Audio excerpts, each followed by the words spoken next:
I don't see him Monday. That was just get him out there moving around an individual. He's still got a little bit to go here to, make sure that he's ready or can be ready to produce, protect himself, all of that. So, but he's improving. That's a positive sign. When do you make the decision on Kerby Joseph this week? Yeah, that could come down this afternoon. It could be tomorrow. We'll see. He hasn't practiced. We'll reassess. I know he's doing a lot better.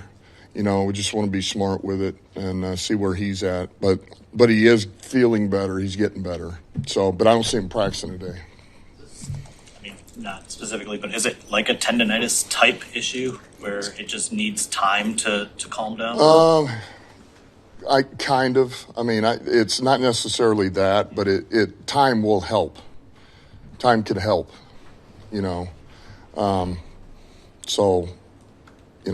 see. But there's a lot of guys too that are dealing with a lot of things, and you can't have every player, you can't lose every guy. So you just got to gauge where some of them are at. Some of them are worse than others, and he's dealing with something, and it's affecting him right now. So we just got to get it to calm down and help him. And just to wrap up the injury questions, Decker, do you expect him on Monday? He's trending the right way. Practice yesterday, he looked good. I'm not going to practice him today, but he is going to move around, do some things with fish in them. But he's trending that way. Just want to touch base on the Branch situation. I think you've spoken on it. It wasn't acceptable. It happened. He's serving a suspension, but there's been kind of some residual stuff here that it seems like it's really drawn the locker room tighter together. Can that be a silver lining? Can you find a motivational element on this, like just bringing the guys in the locker room closer together as maybe having something more to push for, to fight for? Well, that's what our guys are about, man. We overcome adversity, and listen, that's their brother, man. And if you're going to attack their brother, that's what they're going to do. So, we got a tight-knit group, and I've already mentioned this, man. BB's a good dude. So he's paying for what happened, and he'll be back, ready to go from Minnesota. The flip side of that is, there's been a lot of noise just about that, about, the post on social media, even about the ref. Can that be a distraction at all? Like, are you worried about that? Is there any? No, because we've already talked about, we can't worry about those things, particularly when it comes to playing, man. If we sit here and worry about that or what could be called or not called, or, man, it's all these other things that have nothing to do with us. We have no control over any of that other than the way we play. And we got to cut it loose and play our style of football, period. And we do that. We like our chances always. So that's the most important thing. Our guys know that. We assume that we're going to get nothing to go our way. And, and that's okay. Seriously, that's the game, man. There's always calls. Every team, it happens one way or another, and you got to overcome them. And the good teams always do. So we're not worried about it. Nick was one of the last guys standing in the injury situation last year. You're relying on him again a lot this year. Just from an energy standpoint, how good of a guy is he to have when the chips are maybe a little bit down, whether it be for injuries or whatever reason? Great guy to have. He's a skilled player, and he's tenacious, he's feisty, he's confident, and teammates love his energy because he does. He brings it all the time, brings it in practice, brings it in the games. He's a ball guy, and he is. He's kind of he's one of those guys that sparks our defense, the other guys around him. So, look, I say it all the time. It doesn't matter about how things go as it pertains. Okay, a play happens here. Somebody gets a play on you. They make a play on you. It's a great whatever. You just want to know those guys will go in there and they'll compete. They will compete. There's no fear, and they're going to cut it loose. And as long as our guys do that, which Amik's one of those guys, we'll be just fine. I know John asked you about Wingo last week. A few of your offensive linemen in conversations have just mentioned how problematic it is to block him in practice. I know you said you wanted to kind of give him time still to kind of come back from this knee injury, but how much of it is just he's not a schematic fit for what you're doing right now up front, whether it's the big ends or the focus on run stopping with the interior? You're talking about Wingo, correct? Yes. Yeah, I think it's, certainly getting Mac back creates depth, right? And so between Reeder and Lopez, you got Mac back. Lacey can kind of play some of the three technique big end. It is a little bit of that, now that you've got all your guys, where exactly does it fit, he can play some three and nose, but we've got a lot more versatility now.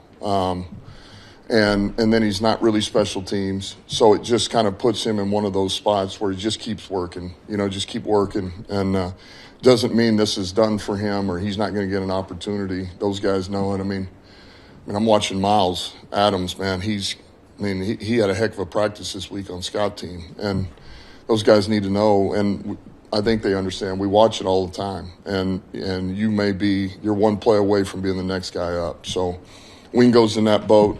He keeps practicing, keeps trying to get better, and we'll just see where it goes. But he's doing a good job. This is nothing on him. He's just got to continue to keep working and improve his craft. Dan, I remember back in the day, the Detroit Pistons bad boy era and the way the officials viewed them. The league did send a memo out involving Jack Campbell and the way he plays.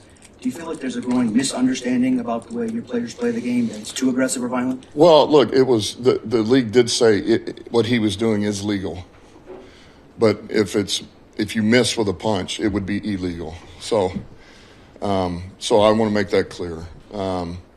But listen, we can't worry about all that, man. And when it came out, I showed it to the team and I said, hey, here's the emphasis. Make sure you hit the football. And that's as simple as that. You don't have to go into any more than that. Jack, you good? Yeah, got it. I'm going to hit the football. So we got to hit the pigskin. And it's really that simple. The offensive line has shown. Hold on, I'll come right to you after. Offensive line has shown a lot of growth, obviously, through these first 6 weeks, with Decker not practicing basically at all to this point. How much of a challenge has that been to develop that chemistry with the turnover that you're also going through, and how impressive you've been that they've been able to kind of work through that? It's not easy. I mean, that unit, more so than any group that works together, that's a unique group. And, it's also why it's hard to – out of all these positions, you can, hey, let's give this guy, he's going in on third down. He'll go on a goal line. He goes in short yardage. Maybe it's a 4-minute. Maybe it's backed up. Or you can't do that at O-line. It's hard because when you take a piece out and bring somebody else in, man, they've all been working together. They've got each other figured out. They know how to fit combinations. They know their get off, their take off. They know how to pass the stunts. Like it's that communication without speaking, right? The body demeanor, and so when you insert another piece, it takes a minute to figure those guys out, to figure that next piece out, and not just the guy next to you. I insert right guard, Sewell and Graham have to figure him out again. It's something new. So that's where it's hard to just, you want to get some guys reps. It's hard to just place them in and out. So back to your point, when you miss a piece like Decker, and you've already got two new guys, relatively new, at the guard position. You're trying to work through that.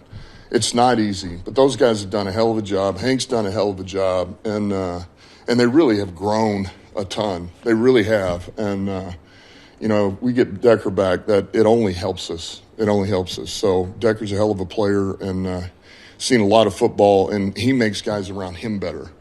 And that now you get that group back together, those five, and I think it'll elevate us.